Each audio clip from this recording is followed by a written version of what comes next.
Hi, welcome to Tiny Apartment Brewing. Today I am brewing an English IPA. IPA is an India Pale Ale.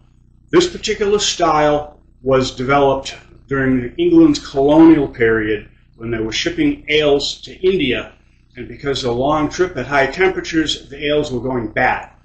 So they said, well, we'll put more hops in it because hops is a preservative, and we'll brew it a little bit stronger so that maybe they'll water it down when they get there or something. And that's how India Pale Ale was born. My water is heating. I will put the ingredients down in the comments somewhere. My water's heating. I'm going to heat it up to about 165 degrees. I'm going to put in my extract and put in my grains and set it to steeping for 30 minutes. Alright, my water's up to temperature, and I'm going to add my liquid malt extract. And I've taken my pot off the heat. I do not want this to scorch to the bottom. I know I say that every single time, but I want you to remember it. Very important. Alright, I've got my malt extract all thoroughly mixed in. I put my grains in to steep. Go ahead and settle down there, good grains. There we go. Alrighty. And we are going to set our timer for 30 minutes. Boom. We're just going to let that sit. Jiggle it around a little bit because it lost a little bit of its temperature.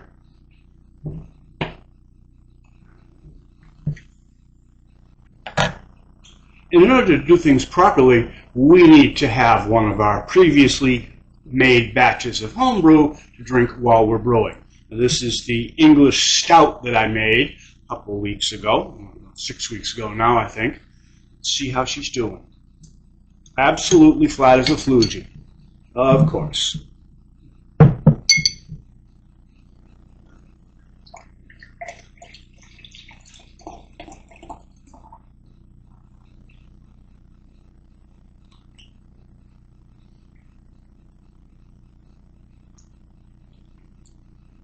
Tastes fine though. Tastes good. It's just absolutely dead flat. Well, there's a good reason this is absolutely dead flat. I just bottled it yesterday. I grabbed one out of the wrong box. This is actually the American stout that I made, and I just bottled it yesterday. So of course it's going to be dead flat. All right, my half hour is done. I'm going to pull the grains out, let them drain for a while, and then turn up the heat and bring this sucker to a boil.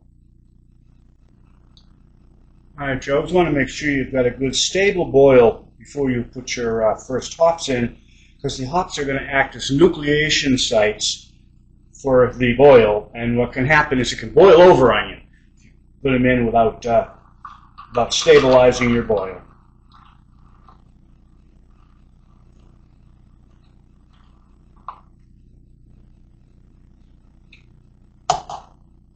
I like to add them gently like that too, not because that will really get your boil over if you throw all of them in at once. All right, there's 15 minutes left in my 60-minute boil. I'm going to add 1/4 teaspoon of Irish moss. Irish moss is called a flocculant. It'll cause the larger particles in there to clump together, form even larger particles. Basically, it's in there to help clear the beer. I put it in everything I make. I mean, I even put it in stouts where it doesn't matter if it's clear because beer is black, you can't see through it, but I just automatically put it through and everything. It's cheap insurance. Okay, there is 10 minutes left in my 60-minute boil.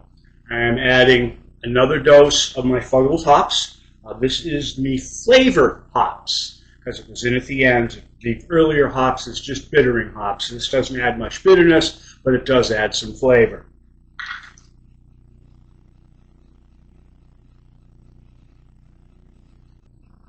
Okay, my 60-minute boil is completed. this off of the burner.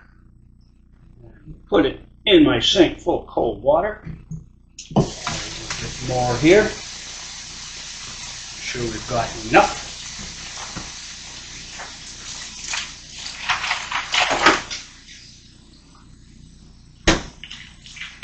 Start in with my, what you want to call these, ice tray kind of things.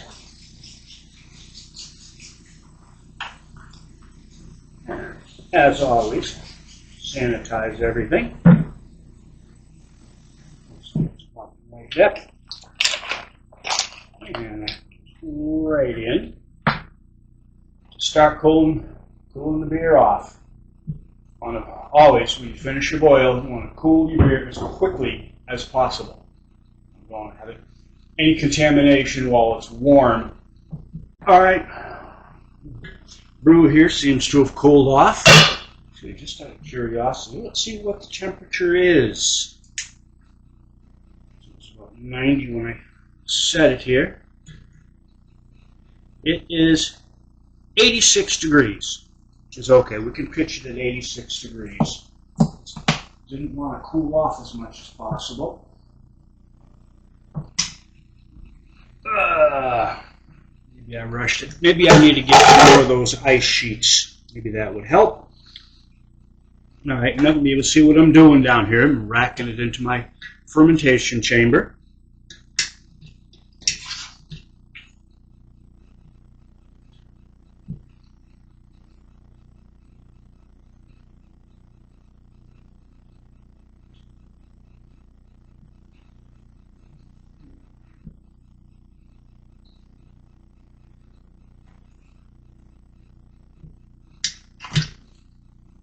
Here we go.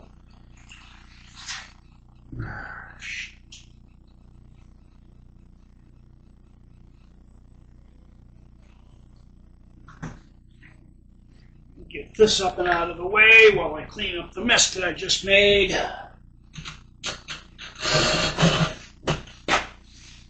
Good thing my honey's not home to see this, huh?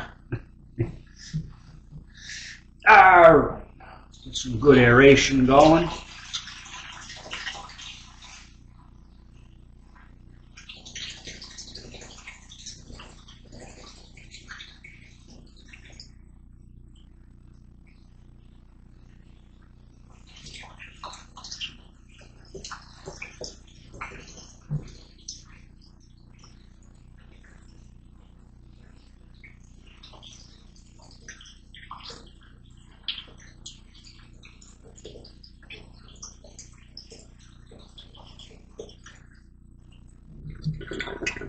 All kinds of gunk now.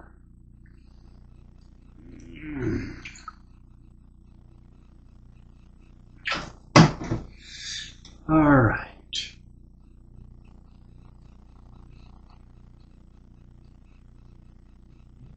That says 1052, but given the temperature, that'll probably be somewhere about 1055 or 1056.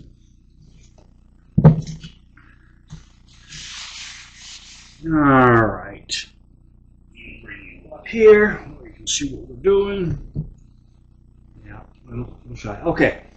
I don't know if you can see that, but there's a nice bubbly head of foam on my yeast, meaning my yeast is happy. Happy yeast, happy yeast. Put you back in here because this whole unit was sanitized before. All right.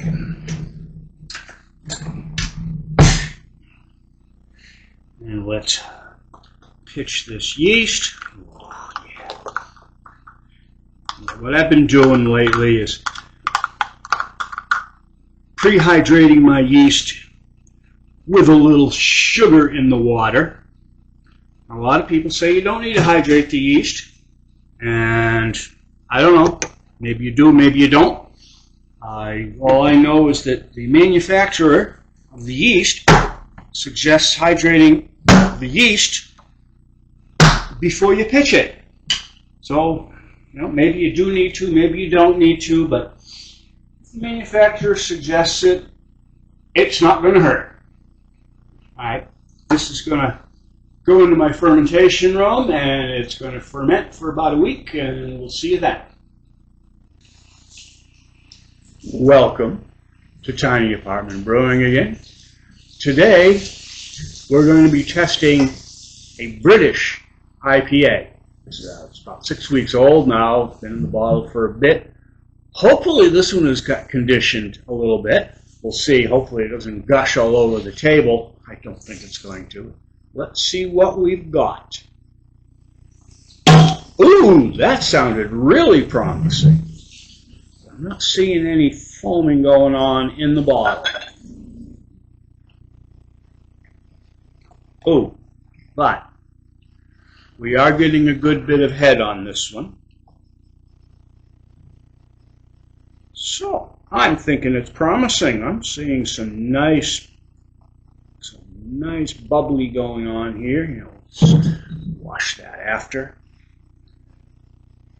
That is a gorgeous color. It's nice and copper. Looks just about the right color for a nice bold IPA. I smell hops. First time I've smelled hops in a beer through this whole series. It is Fuggles, so it's noticeable that it's Fuggles, but it's definitely smells hoppy. That seems promising.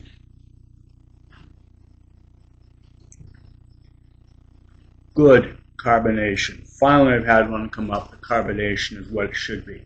It is about the right carbonation for a nice IPA. I said it's reasonably clear. It really is.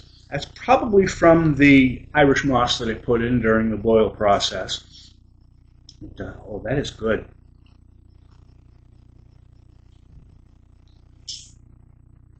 That tastes like a British IPA.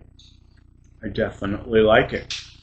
And I'm looking forward to in a couple of weeks when I have my American IPA. It's going to be the exact same grain bill, but with American hops and yeast. We'll see how that compares to this one. But I am happy.